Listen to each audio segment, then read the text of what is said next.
Alright guys, welcome back to the channel. As always, thank you so much for taking time out to watch the videos. I appreciate all the support you show the content. We have more PlayStation news, rumors, and leaks to go over and discuss in this video today, so before we dive into it, do me a favor and hit that like button to help the video out and show it your support.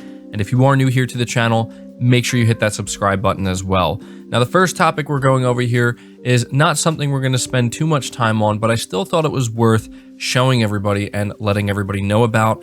PlayStation Productions has officially revealed its new animation, which you will see, I assume, at the beginning of any TV show or any movie that is, being produced by PlayStation Productions. And a lot of people were kind of talking about how this is maybe hinting at some of the other movies or TV shows we may end up seeing. Some people are specifically looking at Joel and Ellie and thinking this is our first glimpse at what they might look like in the upcoming PlayStation 5 remake. Touching on that for just a moment, I want to say I'm pretty sure Joel and Ellie will look identical to what they looked like at the intro sequence of The Last of Us Part 2, where they show some flashbacks. Pretty sure that's what they're going to look like, because when I look at them here on this new animation, to me, they kind of look the same. But still, what it means is that we are clearly going to see more coming out of PlayStation Productions, and this is something that Sony is very serious about, and so there you go. It's getting its own animation. That's how you know it's serious. Let me know what you think of that. Moving right along here to the next topic, I want to let you guys know that Seagate announces a Horizon Forbidden West limited edition game drive for both PS5 and PS4. Reading from PlayStation Lifestyle, it says the Horizon Forbidden West limited edition game drive comes in white with a majestic design featuring the game's hero Aloy. The HDD will be available in two different sizes, 2 terabytes and 5 terabytes, and will be compatible with both the PlayStation 5 and PlayStation 4 consoles. This means PS4 games can be stored and played directly from the HDD. However, for PS5 games, you will still need to transfer them to the console's internal SSD before they can be played. So I don't know that this is going to be the most appealing thing to PlayStation 5 owners specifically because of that, but still, there are a lot of PlayStation 5 owners who do like to store their games this way, or at least, a decent amount of people who I think take advantage of that feature. And so if you, are somebody who is really excited for Horizon Forbidden West, and you're somebody who also uses, drives like this might be something you want to consider. Moving right along, though, we are talking about this big announcement that Capcom is seemingly teasing out. This is once again reading from PlayStation Lifestyle, and it says Capcom is currently holding a mystery countdown site that is due to end on February 20th. With no other hints as to what the countdown may be about, fans have been left creating their own theories. While previous theories thought it might be a Resident Evil reveal, the latest is that the countdown will be when Capcom reveals the much-awaited Street Fighter 6. The countdown is due to end on February 20th, as we said, which is the final day of the Street Fighter Pro Tour final event. This year is also the 35th anniversary of the Street Fighter franchise, and when Capcom revealed the Street Fighter logo for the occasion, they also told players to please look forward to the future development of the Street Fighter series. A Street Fighter 6 announcement would be a perfect fit, especially as it's one of the games accidentally unveiled during a massive Capcom database leak at the end of 2020.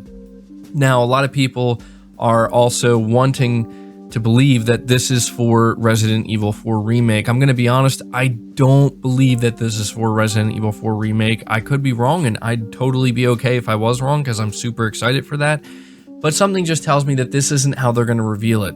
However, it does make sense if this is leading to the announcement of Street Fighter 6, considering, as they point out here, the timing of when this countdown ends. It would make a lot of sense. But as of right now, no one knows exactly what this is counting down towards. So, we're going to have to just kind of wait patiently and see what Capcom ends up unveiling at the end of this week. I will be sure to update you guys when we find out. Let me know down in the comments below what you think it's going to be. Next up, we're talking about Cyberpunk 2077. The native PlayStation 5 version has officially been released, and this is reading from Push Square, where they say CD Projekt Red has announced that the PS5 and Xbox Series X and S versions of Cyberpunk 2077 are officially out alongside a free trial.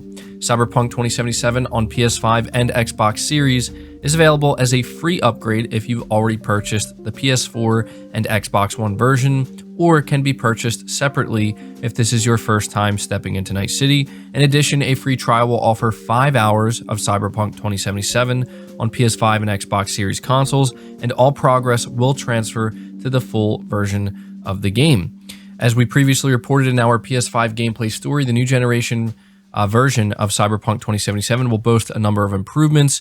We now have confirmation it will include a 4K 60 FPS performance mode and a 4K 30 FPS ray tracing mode on the next gen or current gen consoles. So yeah, this is something that a lot of people are talking about. It feels like this is, the way Cyberpunk should have launched, but I'm hearing pretty good things about this. I've seen quite a few people say that, they went back now that it's available for PS5 and they started playing it and it feels like a totally different game, a much better game. Some people are, kind of feeling like, at the time this is coming out, right now, me personally, I'm playing Sifu. A lot of people are still playing Dying Light 2. We have Horizon in just a couple days, and then after that, Elden Ring. People feel like they're not going to be able to balance now adding Cyberpunk to the mix, and I'm one of those people. As interested as I may be in, maybe trying out Cyberpunk on the PS5, seeing if it's finally a, fully finished and polished product as it should have been at launch.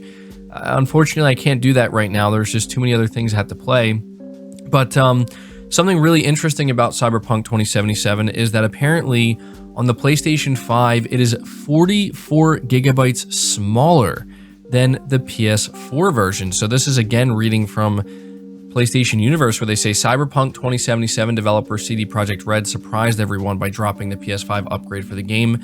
Now that it's finally out, players can try out the native version and all of the upgrades. One of those interesting upgrades is the fact that it's a whopping 44 gigabytes smaller on the PS5 compared to the PS4 version. This was revealed by PlayStation Game Size, where the download size for the PS5 version of Cyberpunk is about 56 gigabytes in total, to whereas on the PS4, it was about 100 gigabytes. The article continues by saying it's been clear before that the Kraken game compression technology that comes with the SSD in the PS5 is a really great save for storing multiple games without needing to buy more space. This, however, is a stunning example at the difference it can make. Multiplayer titles are already enough of a burden, with larger ones usually sitting at around 100 gigabytes. If more single-player games were to go that route, it would be very difficult to have anything on your PS5 without buying a new SSD. And so I agree, this is something that I think PS5 owners have really appreciated, is just this cracking compression and just the overall speed of the PlayStation 5 and the SSD, being able to ensure that file sizes do not have to be ridiculously large, at least not all the time. I mean, we see games like Horizon Forbidden West as well as GT7, and yeah, there are going to be these games where no matter what, there's just no getting around it. They're going to be very large files, but we see stuff like this, cutting a game like Cyberpunk 2077 down by almost 50% here, right? You're going from 100 gigabytes to almost 50 gigabytes. That is saving you certainly a lot of space, and I think a lot of PS5 owners will appreciate that. But moving to the final topic, we're talking briefly about Elden Ring, more specifically how one of the tougher boss fights that was really giving players a hard time during the network test is being balanced out. Fromsoftware is making it clear that they want the game to feel overall balanced, but that there will be optional boss encounters that are put in place to test your skills and push your skills to the limit if you want to do that. We know that Elden Ring will have a lot of optional side content, and so this is what the producer of Elden Ring had to say. We didn't want to set out to make bosses harder for the sake of it. Margit was just too hard for the network test, we believe. He was just a little bit tweaked on the high end, so he does need some balancing for that early point in the game. In terms of bosses that are unessential and optional and hidden, there are some of these that we have deliberately increased the challenge for those players who want to seek out this kind of experience. Hopefully, if you're that way inclined, you can seek out some really tough challenges hidden away in the world. There are some hidden areas that you can be transported to in Elden Ring's world. This won't work exactly the same way as it did in the case of the Nameless King in Dark Souls 3. You won't have to perform a jester for a long time just to get transported somewhere, but there will be some nice surprises for the player and some encounters and bosses that are maybe a little bit tricky to reach, and we hope you discover each of these. So, you know, we have the producer here making it clear that when it comes to like the mainline bosses, I assume they're not going to purposely make them ridiculously challenging to where only like 1% of players will be able to complete it or something like that. But that if you are somebody who does like to go for those really challenging boss fights, they're in this game and you have to kind of seek them out. And he seems to be teasing that there are like these really unique battles where you get transported and whatnot. Or you have to kind of discover them in tricky and interesting ways. So really cool. I mean, Elden Ring, I know we've been talking a lot about Horizon, but I'm just as excited for Elden Ring, and I think that this game is going to be amazing. And yeah, I assume that I'm going to do quite a bit of raging, even with this balancing that's taking place. So yeah, that does it for this video, guys. I hope you did enjoy it. I hope you did find it informative. Be sure to leave your thoughts down in the comments below. Leave it a like, subscribe if you're new, hit the bell notification icon, and feel free to share the video out on top of all that. But until next time, guys, take care.